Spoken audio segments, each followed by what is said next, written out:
Once upon a time, your family and friends expected you to spend your school and college years learning, and the rest of your life just using what you have learned in your job, and never really having to learn much new after your early 20s, because you tend to focus on your life responsibility.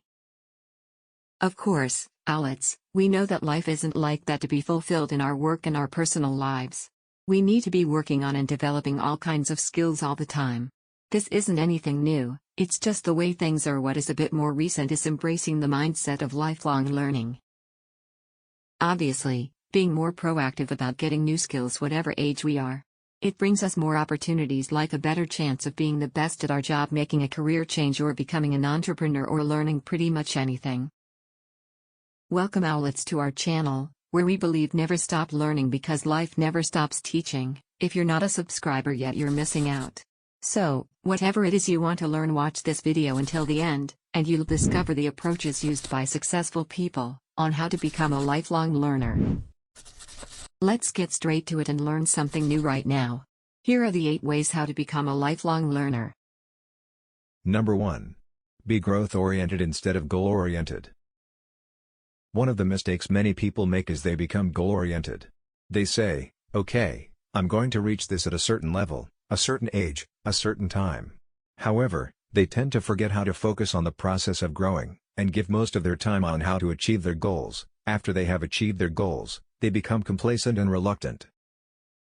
If you are a growth-oriented person, you are aware that achieving your goals is just part of the process. You will never stop achieving different goals, and having a laser focus on what you will learn. You are positive to receive constructive criticism, and keep standing despite failure and limitations. Growth-oriented people thrive when they're stretched beyond their current capabilities. They understand that it takes effort and hard work to see improvements, so they focus on incremental progress and the journey. This is a much more sustainable and conducive approach to growth. Number 2. Develop a personal growth plan. Personal growth is one of our deepest human needs. When we commit to a lifetime of learning and being better, we won't stagnate or become trapped by our limiting beliefs. However, we can't just say we want to grow and leave it at that. We need to set clear goals so that we can create an effective personal growth plan and then act on it. For your own life, we encourage you. If you want to be a lifelong learner, you need to have a personal growth plan, where you have written all skills you want to develop and a glimpse of the goals you want to achieve, including the ways how you will achieve them. Successful people make important decisions earlier in their life and then they manage those decisions for the rest of their life. Develop a personal growth plan. Make a decision to grow, and then on a daily basis, manage that decision. Number 3. Possess a teachable attitude. There are some people that if they don't know, you can't tell them. They are reactive to their weakness. That's why they don't want to talk about these shortcomings. It stops them to grow and realize what they need to improve. There are 3 attitudes about learning. The first attitude about learning is what we call the arrogant attitude. The arrogant attitude says, no one can teach me anything. We've met people like that. They think they know it all. Then there's the naive attitude. The naive attitude says, someone can teach me everything. These are the kinds of people that are looking for a mentor. They're always saying, if I could just find one person to teach me everything. That's very naive. Not one person can teach you or me everything. But what you want to strive for is a teachable attitude. The teachable attitude says, everyone can teach me something. Everyone I meet has the potential to teach me something. Number 4. Invest in growth resource material. There are so many meaningful books that you can read, podcasts to listen to, and workshops to attend to learn from. In other words, we would encourage you to get into some kind of growth pattern. Try to read 2 books a month that help you grow. Try to listen to a different podcast a week or subscribe to the Learning Mindset PH channel so that you will sustain your growth muscle. There are many materials that you can use to continue growing yourself, especially now we can access all information we want and search on Google. All you have to do is spend time listening and reading.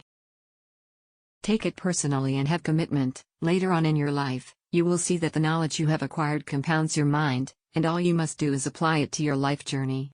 Nobody can take away what you've got in yourself, and everybody has potential they haven't used yet because you cannot put a price on your investment in self-development. Number 5. Continually leave your comfort zone. Alan Cohen said, "To grow, you must be willing to let your present and future be totally unlike your past. Your history is not your destiny." That is so true. Learners need to realize that in the long term, the most important question for a company is not what you are, but what you are becoming. In other words, creating a constituency for the future for what could be, have one eye on where we are and another eye on where things will be. The learner is able to build a path between the two. Ruts are the opponent of innovation. At first, you do what you know, but the more that you do what you know, you will discover additional worthy things, innovative things that you know, that you should do. At this point is a pivot decision. If you know what you should do, but continue to do what you have always done, you are in a rut. But if you know what you should do, and then do what you know you should do, you are leading and you are growing. Get out of your comfort zone.